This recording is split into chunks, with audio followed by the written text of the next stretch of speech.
Why struggle through a post-merger integration when you can glide through it? Why deal with the PMI integration challenges when you can overcome them even before they occur? Why move slow when you can move at pace?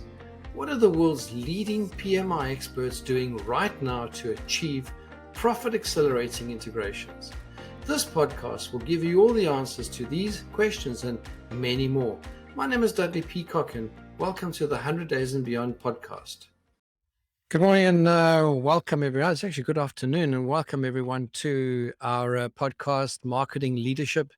Marketing Leadership is all about the special place in an organization that's got what I think sometimes is considered either an art or a skill.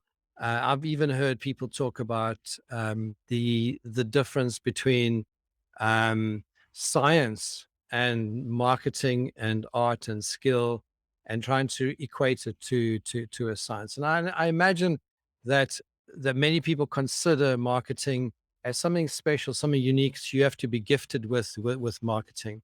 Today we've got someone really special joining us. I see he's just joined us on the live on the podcast. I'm going to invite him in now. Abdul is a really special guy, and I'm so looking forward to today's episode. But before we start the episode, and before I introduce you to Abdul, I just want to share who this podcast is for. This specific podcast, and you'll know that I have other podcasts as well, but this specific one is all about the special, unique individuals that are involved with the day-to-day, uh, that special sauce, if you like, that special ingredient that brings new customers into an organization. My definition, as follows Peter Drucker's definition, is that the purpose of any business is the acquisition of customers and the fulfillment of their needs. And if you can't do that, not having a business entails having no customers to fulfill their needs. And many people spend hours and hours and hours developing products and services and courses. And I mean, if I look at the cross section of hours and hours that I've had software people that would spend a year, would spend millions on developing software long before they even know that there's a market out there for it. So number one for us is following certain principles. On Fridays, I cover at 10 a.m. on Friday, London time, British summertime at the moment. I cover the 42 business growth principles, and please tune in for us, tune in with us for those 42 business principles. I cover one a week. You're welcome to join us. We got multiple marketing leadership episodes, and I want to introduce our guest today. So Abdul, thank you so much for joining us. I'm going to pull up your really good CV. And yesterday when I spoke to Abdul, he had what I thought was a magnificent story. And I think it's important that we get to understand and get to know the people behind the scenes. Welcome, Abdul. Thank you very much for having me on, Dudley. I really appreciate the platform that you've built here today, and I'm grateful to be here. Yeah, I think you're going to be great for the audience as well, and for all those special people out there that either want to know more about marketing, already in marketing, or see marketing from the outside and need marketing people, need marketing expertise, skills, tools, and so on. So let's talk about Abdul. Wow. Abdul, CEO of private equity firm making investments accessible for 10 million pounds plus, invested in high net worth individuals, or invested by, I keep saying that, but invested by high net worth individuals, family offices and executives. You use, I think, bespoke roadmaps. I think that's what you call it.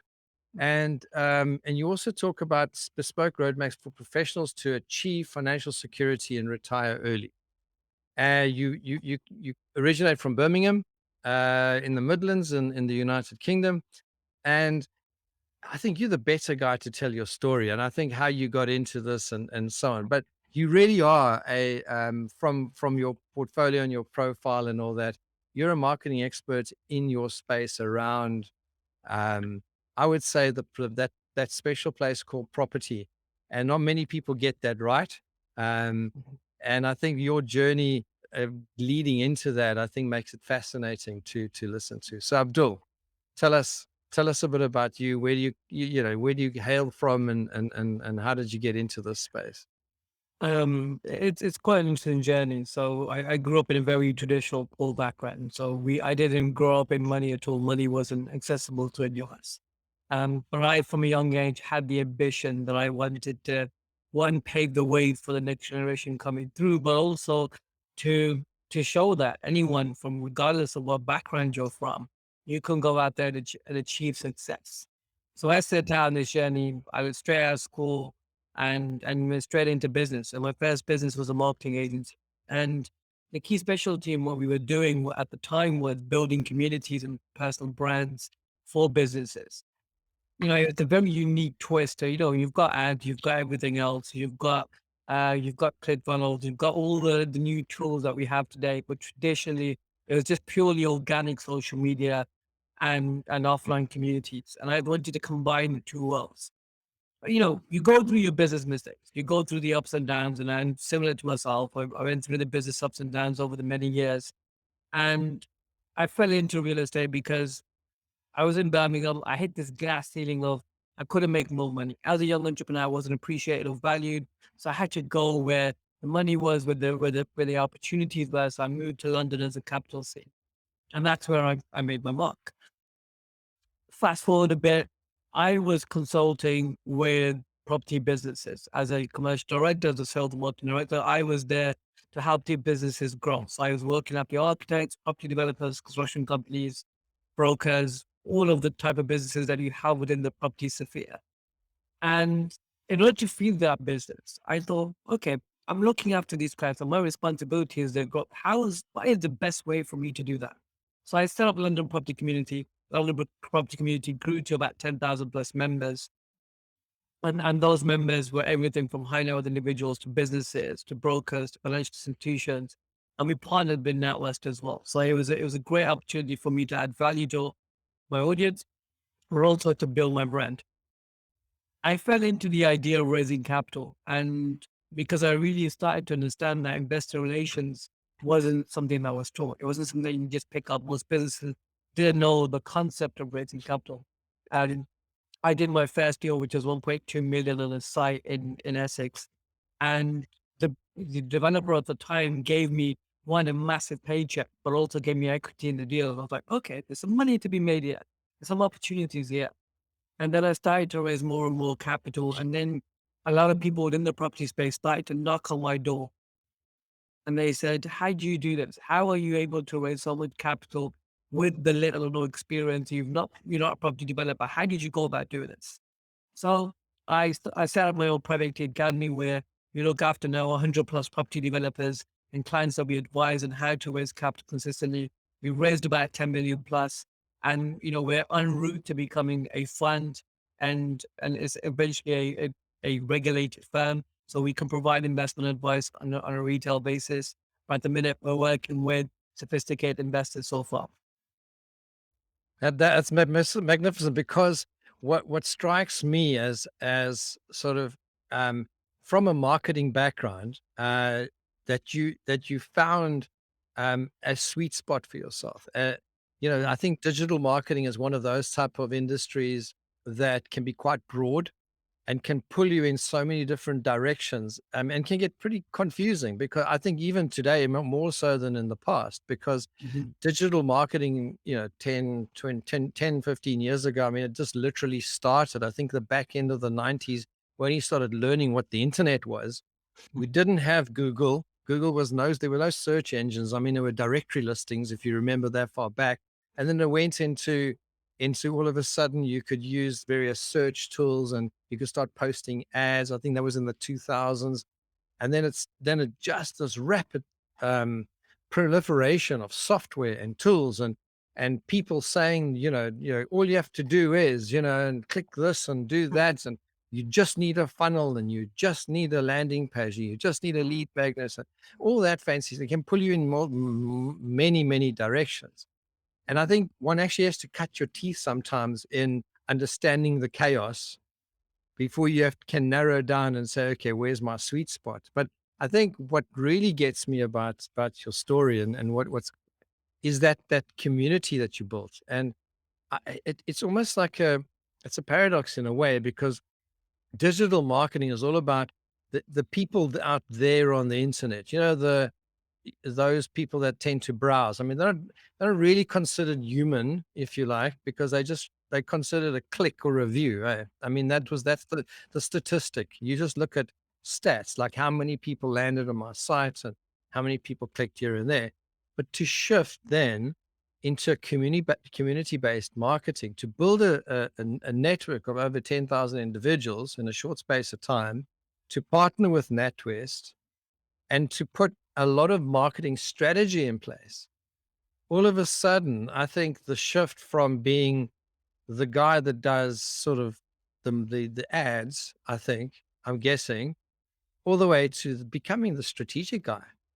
Now you're becoming a potentially a fund manager, where you are able to help others achieve their sort of goals and their destinations wherever they want to go.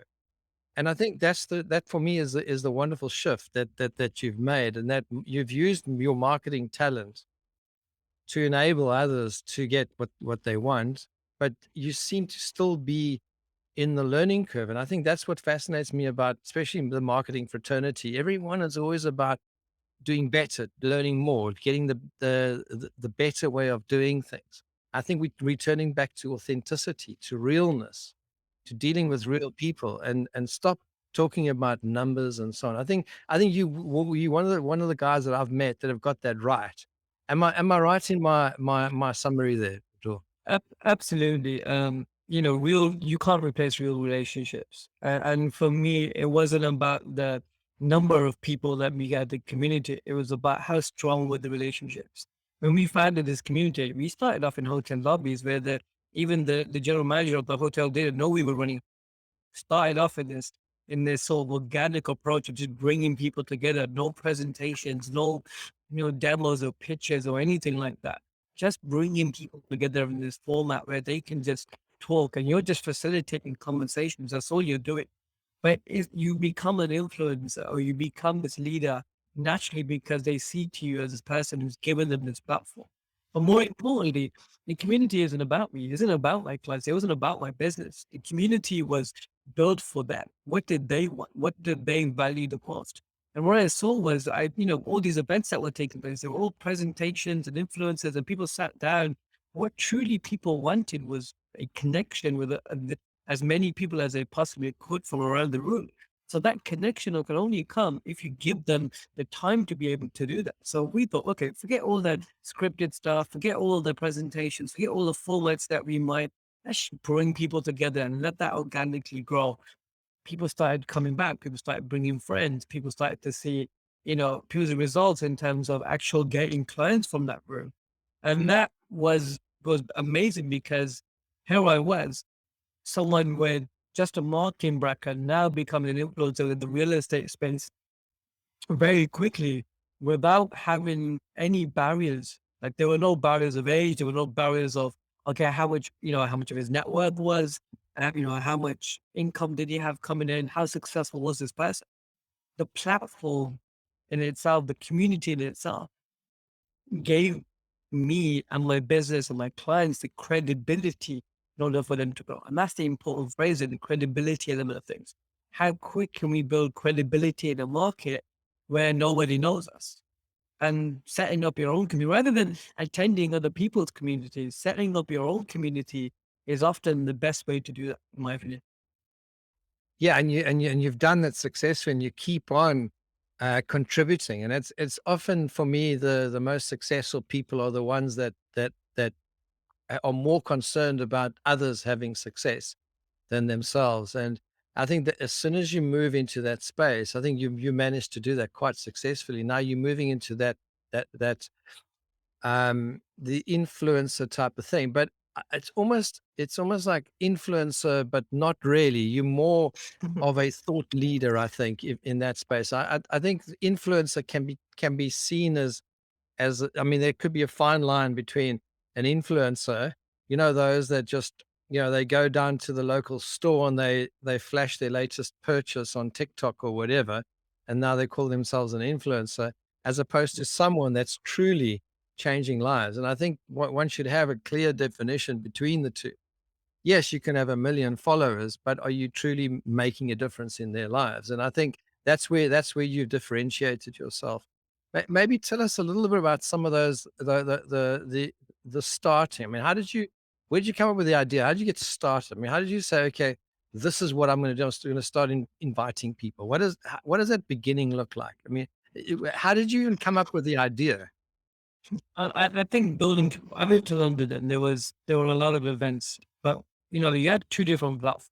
You've got a platform like Eventbrite, and you've got a platform like Meetup.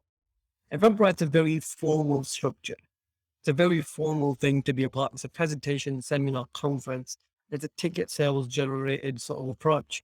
For me, it didn't matter about ticket sales. It mattered about one, how much data could I collect from that, but more importantly, how do I take the concept of Meetup, which people love? Because Meetup was a platform eventually bought out by WeWork, but it was a platform where people love because Mm. if they didn't know anyone, they felt safe enough to go along to a Meetup and build relationships. And being a person who didn't know anyone in London at the time, I used to attend the meetups and I was like, this is brilliant. People are just turning up and having a conversation. Why isn't this happening in a corporate setting? Why isn't this happening in an environment where real estate, very traditional business setting, why is it happening with that set? And that's where the idea formulate. And for me, it's not about trying to get marketing or trying to get the community perfect in the get-go. It's trial and error, but more importantly, it's just going and doing it. So, turning up to a hill hotel lobby, putting it on the Eventbrite, putting it on Meetup, sending the invite of these individuals to, when you send that reminder email, sending them to WhatsApp groups or Facebook groups, just to get people engaged and sort of introduced.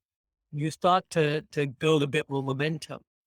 And and people just turned up to this hotel lobby, and the general manager at the time, and this is a funny story, he was panicking because how are 50 to 100 people just turned up?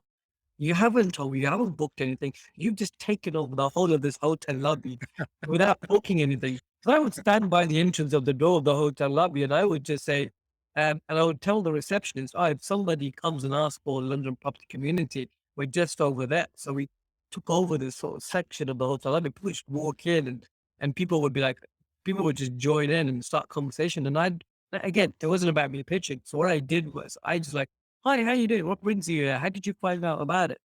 And okay, there might be some useful introductions for you. Go and have a chat with them. And I'll just kind of let them to it. But I would always follow up. And I think here's the thing about real people think about building a brand that's really large and you've got amazing amount of community. Where business actually happens, where transactions actually happen, is that one-to-one follow, that conversation that you have with individuals. So for me, it was, how do I take this audience of say 150 people, 200 people that come to this event? How do I take this audience and follow up with every single individual to understand it? And even in my business today, I still utilize the same philosophy of Mm. rather than what, like in my space, most investment firms will do is they will hand you over to an account manager and you're just another number in the sort of spectrum of their clients and you're replaceable. They don't really care about it. How do I hone in and truly care about the clients and the service that I'm providing, but really get to spend time with them? And I was able to do more transactions, even on my social media today. I might not have I don't even have a 10,000 plus following on any of my social media channels. I have just over 4,000 followers on my Instagram account. Yet I am doing transactions day in, day out and building a six-figure company without having to necessarily become that typical social media influencer and having thousands of views, but no business and no money in my account. Exactly. And the interesting stat that I saw, and this was going back a couple of years ago, there's an interesting stat that I saw. They said only 4% of 18 to 35-year-olds made a profit or a living wage from their business. Wow, that's low. That's really low. Like 96% of Wow, that's low. were weren't utilizing, we're not making enough money to be able to sustain a living from it. And it was like, okay, so the influencer world, again, the majority of these guys are probably still in full-time jobs or still doing something on the side, which is great, but they're not real. They're portraying themselves to be successful when they're not that successful. And secondly, when it comes to like how people utilize social media, the art of social selling is so powerful. There's so a lot of research done where, you know, probably, I think it was 70 something percent of salespeople when utilizing social media to generate leads in any way, shape, or form. Now, how do you take something that's so confusing and so large? And even if you are an introvert, you're afraid of building this brand, how do you utilize the tool of social media to then generate yourself clients and business? It's achievable now, but it's having the right approach with it rather than trying to scale what you're doing, which is what most people. Yeah, and you can't necessarily take what you do face to face into the LinkedIn world. I mean, you have to start. You have to open up a conversation, and how do you do that? I mean, you probably have a few sentences if you could. I mean, there's so many theories out there about about LinkedIn. What is your approach? I mean, do you use LinkedIn? Is that a thing for you? LinkedIn is where I do majority of my business right now, and LinkedIn is such a powerful tool. I don't go out there. I'm not active in terms of content posting. Like I'll post here and there, but I'm not as active or frequent as many others. But what I will do is I'll spend time connecting with people and then sending them message. I'm very much of a direct messaging type of guy because I want to not get a sale, but the idea of taking a conversation as offline as quick as I possibly can. So what I do is I send a message and I'll say, and again, I personalize message. I'm not trying to send 100 messages to an automated bot or anything. I'm trying to send 10 to 20 quality messages a day where I'm just sitting there and I'm doing this very simple formula of, hi, how you doing? Hope you're well. And I'll find something on their profile to tailor to. Oh, I noticed you in this industry, or congrats on that recent success. So, I admire what you've achieved over the last 10 years. It's great to see more people doing this, this, and this. And then I'll ask a simple question. I won't send a sales script, which is what most people get these days on LinkedIn. I will literally just ask a simple question, say, out of curiosity, have you thought about this? So in my case, it'd be, have you thought about hands-off investment? Or in many other people's case, have you thought about utilizing social media to bring your business? It's a strategy which allows you to get a response rather than you say, here's what I do. Are you interested? Yes or no. It's more like, have you thought about it? Let's engage in a conversation around it. I'm not trying to say anything. I'm just trying to engage with you at this point in time. When asking a question, it prompts a response. And at the end of the message, I'll say something very simple like, let me know in the meantime, have an amazing start to the week. Or PS, happy birthday if it is on their profile. So I'll utilize this script regardless of which industry, right? For example, right now I run 5 of the companies and I've invested in several of the businesses. And I utilize the same approach for each and every business, just tailored to that audience that I'm trying to attract. And the What goal what here, what? book an Yeah. appointment. Say again. I missed that. The goal here is to book an appointment. So if they respond and say, hey, I haven't really thought about it. No, maybe it's so and so. They'll give you various different responses. But I'll be like, okay, why don't we get a conversation? Let's get something in the dark. Like, why try and get the sale in the beginning when all you're really trying to do is engage in a conversation? The quicker you can take a conversation offline, more appointments you can generate every single week. The more appointments you can generate every week, the more potential closes that you can have on a day-to-day basis. So you take it very, very quickly from a marketing or let's sort of a connection into a sales engagement because all of a sudden you know your customer journey and they are real people. I mean, a customer journey, and I always smile at that term, but I use it myself. But I always smile at the term. It's actually more a buying journey of a customer. Um, and maybe even one layer deeper, it's a relationship building and then buying a journey of a customer. Because I mean, to start off a relationship, You don't ask on the first date to get married, and I think that's I don't know if people do that, but uh, I think the same thing goes with your approach, and even in networking meetings, you can't meet 1,000 people a day. You can meet 5, 10, 15 people at a good networking meeting. You can have decent conversations. And I've done that whole networking route and seen it's quite interesting. And you meet so many interesting people. However, they're not always your target market. It was very, very difficult to sort of look through the crowd and say, are those really the people that I need to be speaking to? And I think with LinkedIn and those kind of tools, it means that you can start narrowing your search. You can be a lot more efficient, and you can approach still in a manner in which you start a relationship. And I think that's the secret, isn't it? It's my intent is clear. I'm not here to sell you anything. Let's just see if there is something. If there's nothing, that's all fine. I mean, that doesn't matter. But I understand who you are. I've taken the trouble. I've taken some effort to understand who you are.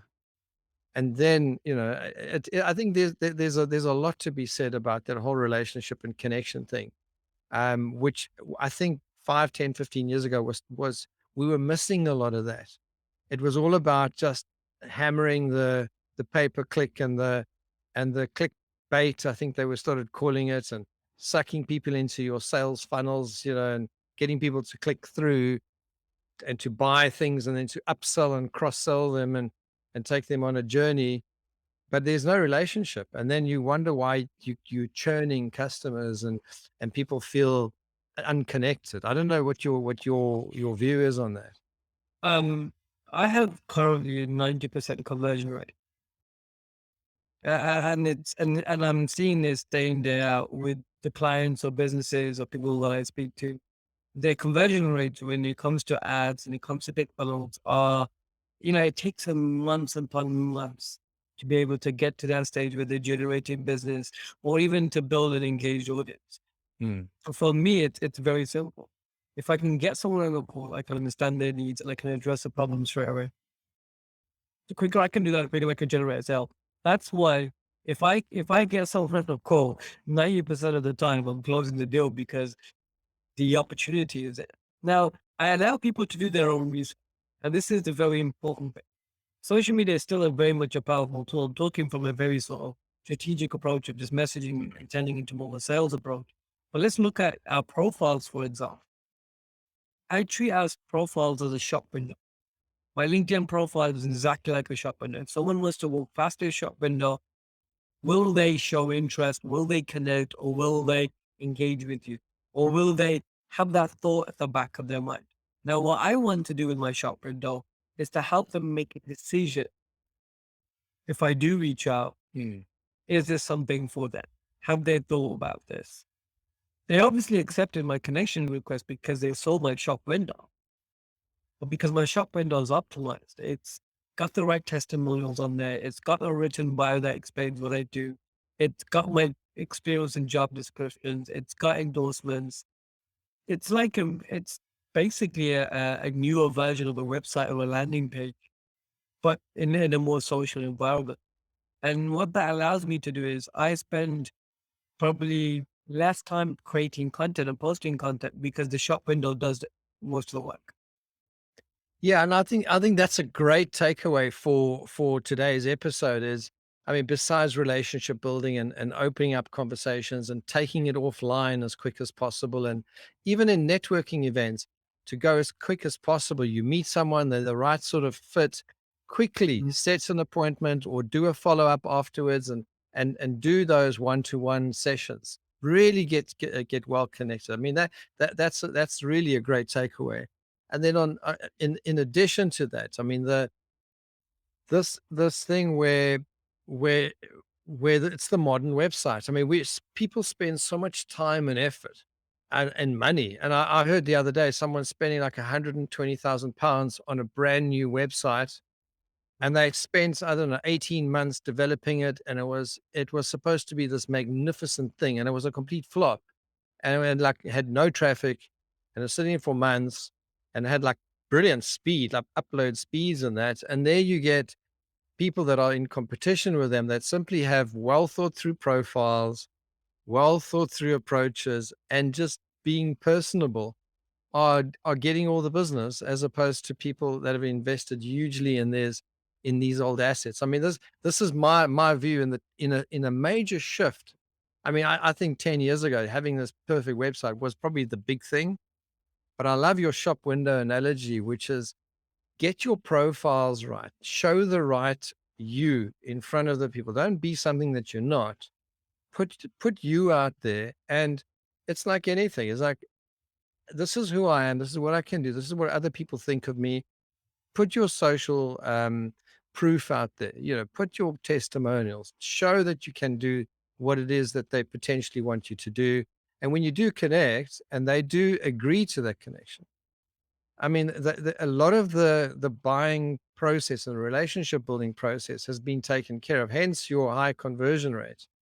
So I mean, I'm just fascinated by that whole approach of yours, and it'd be great to see more people do more of that than this big numbers game and just driving messages out there and getting no results. I don't know. Tell us more about your thoughts on that.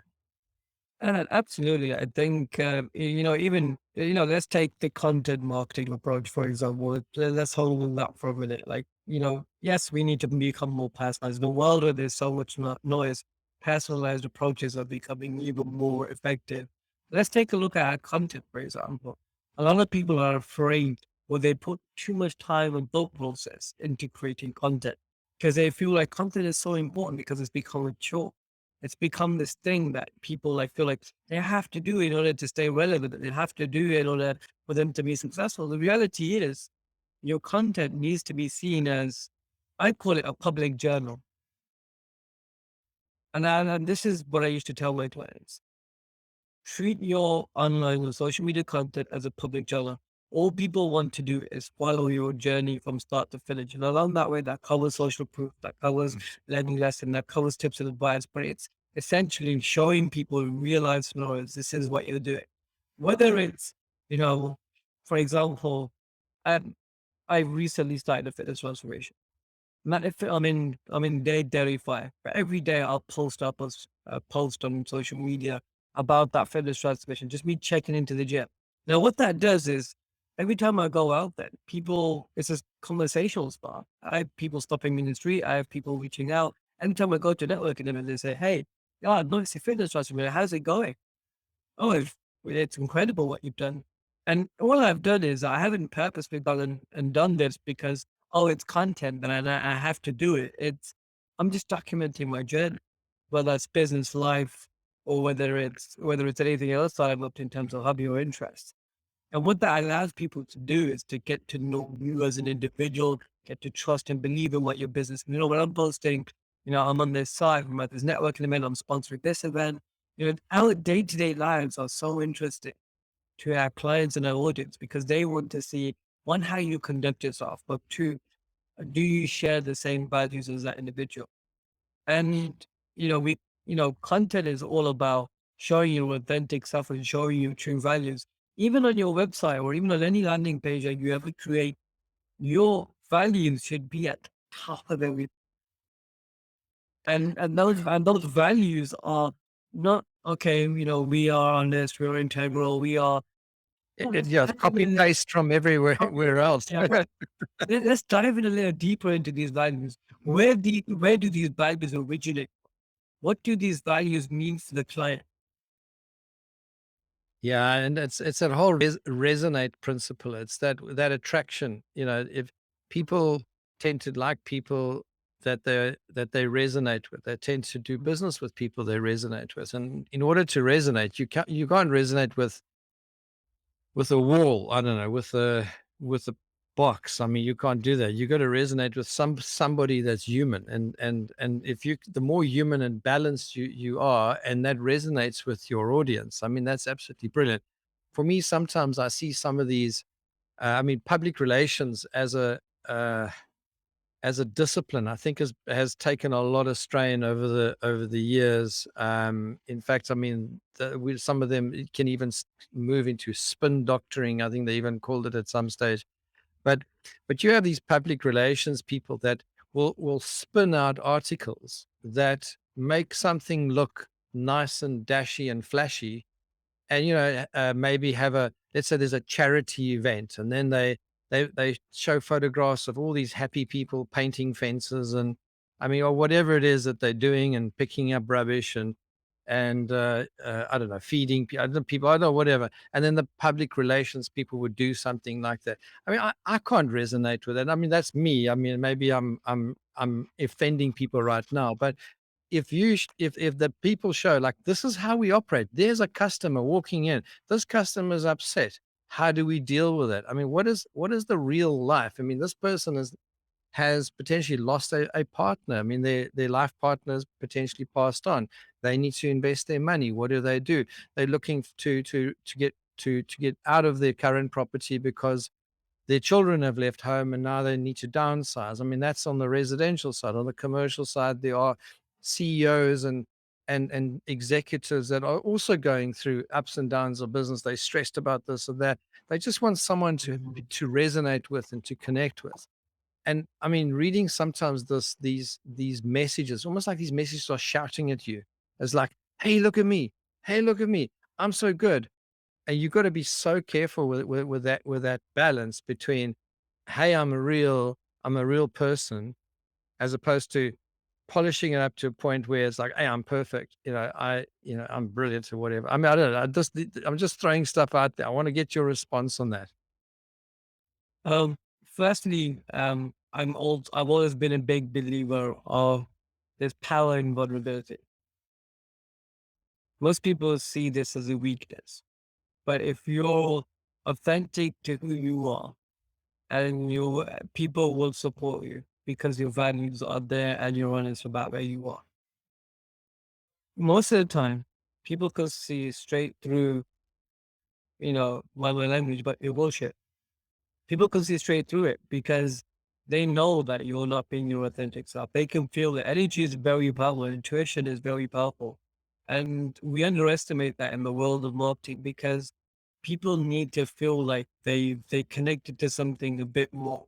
And this is why, I love reading this book. It's called Blue Ocean Strategy. I highly recommend it. And it talks about value innovation. Or in particular, one of the areas of innovation is how do you take something functional? How do you take something so traditional and make it emotional? If you think about every big brand that's achieved tremendous amount of success, what have they done? They've taken something so small, so functional, and they've made it as emotionally as they possibly can to connect with people. And if and we can learn from that. We can learn from the idea of how do we carry ourselves in more of an emotional sort of way so people can feel like okay, they can trust us. It's there's an amazing story of an individual on the stage, and I was showing a a couple around a property. And this couple walked around the property and they walked out into the garden. And the wife was reminded of a particular tree that looked like and a swing that looked like as if it was her child. And they continued to walk around the property. And what the estate agent smartly did was kept coming back to the tree.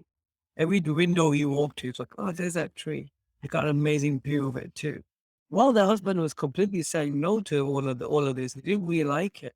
They ended up buying the property because of the emotional attachment that we could create for that person, even with our investments. I tell our clients like, why are you doing this? Is it for your kids? Is it for an extra others? What does this mean to you? What does this product and service mean to you as an individual? It's a bit more harder when you're selling this in a corporate environment or you're selling to a larger firm. But even that, there's always a reason as to why people do something. There's Yeah, always exactly. I mean, emotional reason for it. yeah, in a commercial environment, it could be career, it could be something they're trying to do. That just is something different, something special. They're trying to build. Some people just get a thrill out of improving and others, or improving their colleagues' lives, etc., etc. And I think you absolutely hit the nail on the head there. It's being authentic, being real, um, just connecting with the reasons why people want to do something, and if you can resonate and assist them, um, and if you can't, just be honest. Just say, look, this is probably not something I can do to help you, but I can maybe introduce you to someone else who can help, or or try this and do that, and then come back when you're ready to do this, that next thing. So it's about giving the balanced advice and support from their point of view, not what I can get out of it as quick as possible. I think that's the approach. If yeah. There's something that you really said, and you said something like, "How else can I help you? Who can I introduce you to?" Now, one of the reasons why my brand is where it is and the business is where it is because over the last 12 years of business, we've helped people that we have no that we're not going to make money out. We're helping because we genuinely want to help people. We'll make introductions. And those introductions are so powerful because now they feel that you're now a trusted source of advice and a trusted source of contacts. If you can become that trusted source, regardless of whether it's personal or business, Mm, people will love it. For example, although I'm walking into commercial settings and I'm talking to executives, they're in their corporate day-to-day jobs. I'm meeting them in their lunch hour, I'm meeting them during a certain time, and they're in this corporate work environment. And all they're thinking about is corporate work. My relationship goes straight personal. Like I put that aside and I make it personal and I say to people, you know, how can I help you? What is going on in your life or in your workplace that is a problem that I feel like I can assist you with? mm. Yeah, and all of a sudden you break down those barriers that come up when you are just trying to talk at people, sell at people. I want to shift gears slightly. I want to say, look, you have a few communities, a few audiences, if you like. You've got people that invest. You got developers. I think group of I think you said 100. I think are developers. They're different people and they have different needs and they have different approaches and views even of life and so on. How do you shift brand message? How do you shift your voice between these different types of audiences? I think one is understanding what platform are you communicating to these audiences on. I have a very clear separation between how I who I target on LinkedIn, which is investors, and who I target on Instagram, which is property developers. And so what I will do is I'll separate it based on the audience that I'm trying to talk to, where that audience is. That's what makes us adapt. If I can go into a Mm, corporate environment, I can talk about investments and mergers and acquisitions, and I can talk about different things. And that works for me in the corporate environment. Or I can also go to a local property event, which is down the road from me, and there's a bunch of property developers and investors. And I can talk to them about raising capital because that's my messaging on a different platform. And depending on where what if you talk to different audiences, create some level of separation. Facebook is a bit of everything. It's not really corporate, but you still have a bit of corporate business going on, but you also have a bit of a personal relationship with people, but also you have this links for property developers. What you can do is you can build separate communities for each, just like you've done. You're a prime example of this. You've turned around and built community for marketing, and you built community for M&A, and you build communities for different things. It's simple. You've just created different marketing campaigns and targeting people on different platforms. And that's what's allowed you to separate audiences. Now, how I turn up to a property event and how I turn up to an investor, I'm going to show up in two different ways. I'm going to be much more relaxed in a property setting because I need to like just become friends and become this person who's sharing knowledge all the time. Well, if I'm in a corporate environment, I'm speaking to investors, I'm listening. I'll just switch styles in terms of who I'm speaking to. And we have to really understand our customers and our client base, our target audience, in order for us to be adaptable. mm, That takes time and experience at the same time, but I feel like it is very, a lot of the time, very common sense. If we know that actually, our corporate people are going to be on LinkedIn, or sorry, on Instagram, probably so. But why should I focus on that audience on Instagram when I could focus on a different audience there? Yeah, you gotta go. I mean, it's the old adage of go to the market. I mean, you gotta, let's say you're a fisherman, you've just gone fishing, you've just arrived with your boat onto the shore, you put your fish in the baskets and that, and now you're gonna go and look for a place to sell your fish. I mean, you look, there's one light there and there's one light there in the distance, but over there, there's like 100 lights. There's a lot of people Mhm. together. I might as well go there because there's potentially better chance of me it's meeting the right people. And it's almost that kind of thing. It's like you got to understand who your platform is. You got to meet them where they are. And then you've also got to be ready and to be authentic, real. And I think you said vulnerable, I think was your other word. So those are key takeaways for me. I mean, you want to expand a bit on that? So you seem to have a thought on that. Yeah. One of the things that I've noticed is a lot of people, and this is a mistake us marketers make, or wherever can be on point, so in any industry, right? We spend too much time networking with our own industry. It is. I never really understood why, because I'm not going to make money from attending all these marketing conferences. Yes, I'll build my brand within the marketing space, but what good does that do me? Yeah, I can probably sell a couple more courses and a couple more stuff, but I can't really provide in service unless for me, I think, okay, I go to public events because one, I've got a service I can provide them, but two, I go and invest into the businesses that add value to my own industry. But majority of my networking, 90% of the time are people away from the industry. Because that's where I know I'm going to get paid. Well, that's where I know I'm going to be able to raise more capital. Because I like to call it a value balance. This Mm, value balance is very simple. If you have the knowledge and the time to do something, there's people out there who don't have the knowledge and time, but they have the finances to be able to do it. You just got to be able to make sure that those scales are even, mm. and you're able to add value to those individuals. If we spend shit, you can be really popular. And I tried this before. I tried to become really popular with marketing. I just gave up because I thought I'm spending so much time doing that, I'm forgetting about the people that I'm actually there to help. And even in business environments, it's very easy to get stuck with a little clique of individuals where there's that same terms of commerce, that same environment as to where all the business people hang out. And they never do business together. Well, some of them may do. But they're not really there to help you and pass your business, because for them it's just a way for them everyone to meet together. We go to this event every single month and every single week, and we expect to get business out of it. But I'm like, how does that work? Go No, where that, your clients are, or go where you're actually gonna get paid from, rather than spending so much time building your brand in an industry where, it's not really gonna get you paid that much a month. well, you're going to get known, but you're not going to. And I think the concept is, for me, if I translate it into my own words, I would say go where you can serve people. And if you within a community that you are not really serving, you should question why you are there. Because as human beings, I think, and this is again some of the values I have is you need to move into a space where you can serve others.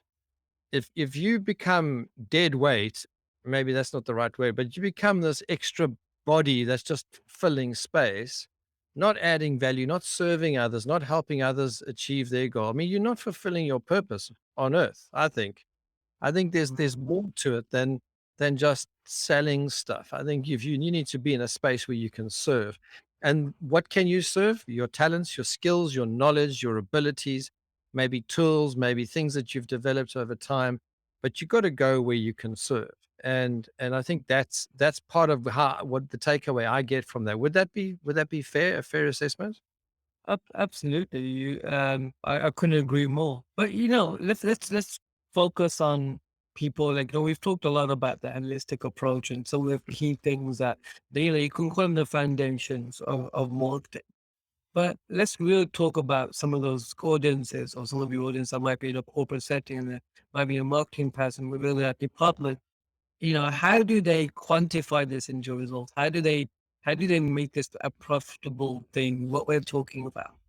And the key thing that I realized was, in order for us to scale our marketing, for us to really make a dent within our businesses or within our companies, is one, we need a process. Mm. And if your marketing department, if your business is yet to map out your process for both marketing or for anything that matter, any part of business, let's talk about marketing here. If you're unable to map out a process that you can consistently do on a day-to-day basis, what will happen is you will always be trying stuff and not getting results. And you can't measure things, you can't improve things, you can't take things forward. So for me, I would look at, how do I process map all of this? How do I take all the things that need to be done from a marketing point that maybe I don't have the time for, or I don't need to do, or I don't want to be doing, or I shouldn't be doing because it's not as impactful of me? How can I take that process and then either scale it? And there's two ways of scaling. Yeah, we can talk about automation, but how about if we offshore it? How about if we hire the right talent in order for us to be able to repeat that process day in, day out? And they essentially, you can then measure your return on investment. Yeah, So and I equally, there's, okay, we're talking about being personable, being trustworthy, being authentic.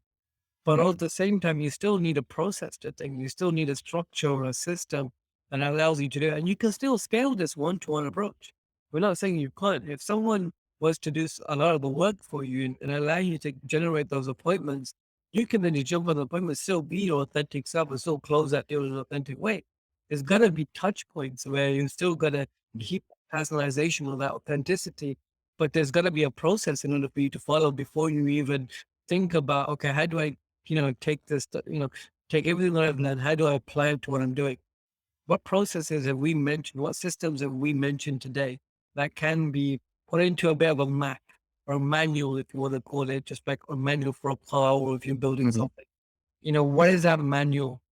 What is my manual? Once you've created that manual, then you can think, okay, what parts do I enjoy? What parts do I still want to personalize and stay authentic, and still have that one-to-one emotional approach? And what parts of it do I now want to scale? And you can then make that decision from there. Mm. I love that. I think that is a brilliant takeaway. And how do you make, all those good ideas of being authentic, etc.? How do you make it real and practical? And you've done exactly that. You said, okay, let's map it out. Let's break it down into the component parts. Let me understand what I can do, what I can outsource, what I can automate, what I can do on a repeatable basis. Because I think that's the secret to having a successful business is finding what you're good at, who your market is, what you can do to serve them, and then to have a process that you just keep repeating.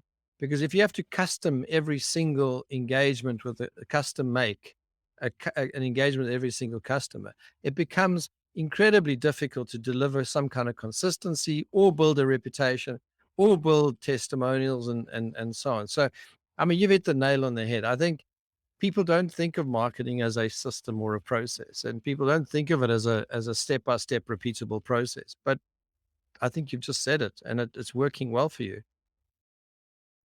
And I only learned this by the mistakes that I made. This isn't something that I would say, okay, I just knew this and then I started applying it.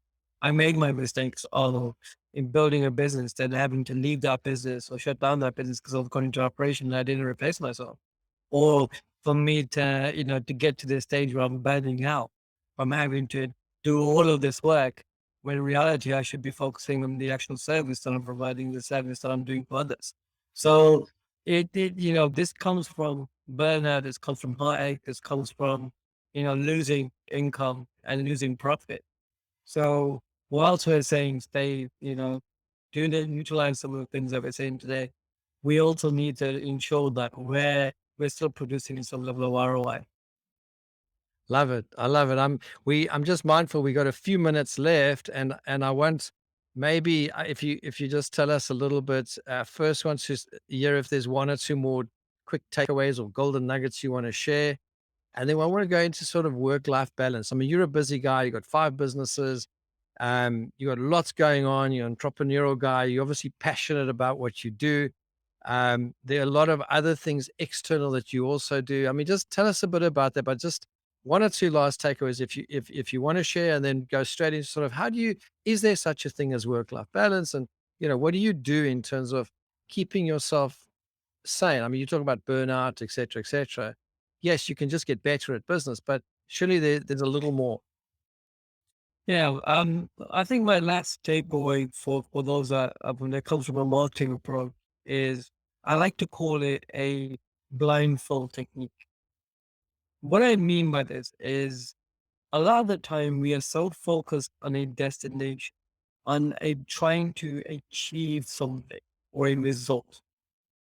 And we're so focused on that destination that we forget about the journey and as to how we get there. And I'm going to take an example of as if you're in the gym, or actually even a better example of a world's strongest man. The world's strongest man is a guy came named by the name of Mark Felix. I think that was his name. This guy is closer to retirement. A lot of people will write him off and say he's not where he needs to be. And he's still competing at those ages. What he did in a particular competition was, whilst everyone is focusing on the audience and the hype, and they're pulling these two so big pillars together, they have to hold these for as long as they possibly can. Mark Feeder, while everyone is sort of panicking and showing their sweat and screaming and looking around and watching, what he did was which was powerful. I would recommend if you go watch the scene or watch this whole clip, is he just closes his eyes and he doesn't pay attention to anything else but what he's doing. He blocks out everything. He just calms himself down and he just holds it there. And it's the same with if you're on a treadmill. You've been on a treadmill, you're running towards, okay, I need to complete these 20 minutes of pure intensity. And I'm going to incline and I'm putting this effort in. But every time you do watch the clock, it looks like it's if it's going slower. It's like it's getting harder and harder. And your body starts to feel it more. But Yes. close your eyes. Put a blindfold on. Mm. Don't pay attention to the clock. Don't pay attention to the result that you want or the destination that you're going to. Pay attention to where you are right now and just doing it every single day, and the result will come. Why people get so disheartened with marketing is because they're so focused on the result of an ROI that they forget about this process that they need to that they think that they need to do every day consistently. I work with tons of developers and people. I'm teaching people how to raise capital, and I have to, and they're like, okay, how quick can you get us these results? And I'm like, you put in the work and you put in the effort on a day-to-day basis, and you make it a priority for you to do it. And this is the important thing. You make marketing a priority. You put a blindfold on, and you just go with it. And you'll get to the stage where you'll get to the destination you want without having to feel the pain Mm. or the burnout or the frustration of not getting to it. Love that. That is fascinating. I mean, that is a stunning, stunning piece of advice, and that's surely gonna be remembered by me. That's for sure. I want to now just go into sort of a bit of personal. Then tell us about your company, what you do, how can people get hold of you, and so on. So let's as we go into the last sort of 2 3 minutes of the episode. Yeah, sure. My name's Abdul Shakur, and they can find me at abdulshakur.com, where I teach people how to raise their private equity, for regardless of what they want to do. I'm you can also find me on social media platforms, Abdul Shakur LDN, that's for London. Um, they can just reach out to me. I'm pretty accessible. I live by that, and if people reach out to me, I will respond to their messages, and I will talk to them, and I will spend some time with them, and I'm happy to do that with anyone in your audience. Love it. Love it. You were an absolutely brilliant guest, Abdul. Thank you so much. Thank you for your time today. You are a busy guy, and after chatting to you yesterday, listening to your journey, coming from not so well of background, working your way through marketing agencies, sort of exiting that, and now becoming this expert in a completely different space, but still using those core strategic marketing concepts and principles, but continuously learning as well and applying new things. But some of the takeaways were absolutely brilliant. um, Thankfully, it's recorded. I'm definitely going to re-listen to this one as well. So thank you very much for that. And I really do hope, I want to put out the invitation, Abdul, if you want to come back on the show again in a few months and you got something special you want to share, please, by all means, please do. But thank you for that. No, I appreciate it. And, life has its ups and downs. And I want to leave everyone in this well. Life has its ups and downs. And there's something that I learned more recently is if if you're excited and happy a third of the time, if you're okay at the end of the time and you feel crap at the end of the time, your life is okay. And that's, and I apply this to, you talked about work-life balance and better. That's how I see it. I've accepted the fact that things aren't going to be great all the time. Things are going to be really crap most of the time. There's a third of the time these things are going to be exciting. And even if we can accept that, we can really start to make shifts, and we can really start to be in our natural flow element, as we like to call it. Excellent. I love that, and that's probably not a work life balance, but it's a balanced view of life. I love that. I mean, that's brilliant. We just got to thank you there for the valuable information. I mean, there's other comments as well, but thank you very much, Abdul. Thank you. All the best. Thank you to the audience as well. Just stay on the line, Abdul. I just want to say goodbye to everybody. Um, Thank you very much, everyone who's joined us today for marketing leadership in marketing. And Abdullah is probably a great example, a massively brilliant example of someone who's gone from digital work through to becoming a true leader in marketing and marketing his business, growing his business, but growing through growing others. And I absolutely love that story, and some of the anecdotes and some of the wise words. Absolutely brilliant. And I urge you to even re-listen to the episode, which I'll do myself as well. Some great takeaways and so on. Please join us on our next episode of Marketing Leadership. We have some really good guests lined up. And also just join us. So we have, like I said, on Fridays, we have business growth principles, and we have tons of other ways in which to help you and support you in your journey to reaching the goals and achieve the things that you really want to achieve. And we're open to sharing, listening, and understanding, and even pointing you in the right direction. We're building a massive community of people that are on our different podcasts, and with that community, with that network, you got access to a wealth of help and support and understanding about. Mostly the guys that you talk to have been through tough times themselves, and they understand. So you're welcome to throw anything our way. Have a super day. Have a brilliant rest of the week, and we'll catch you on the next episode. Thank you and goodbye. Hi, everybody. This is Dudley again. And if you need help with a future or existing post-merger integration, I want to invite you to arrange a free, no obligation meeting with us. During the meeting, we'll find out exactly what you need, what your challenges are, and we'll explain how our unique PMI slipstream method can help you. Simply call us or visit mergerintegration.co.uk. That's mergerintegration.co.uk, or come to our website, skillfulpursuit.com.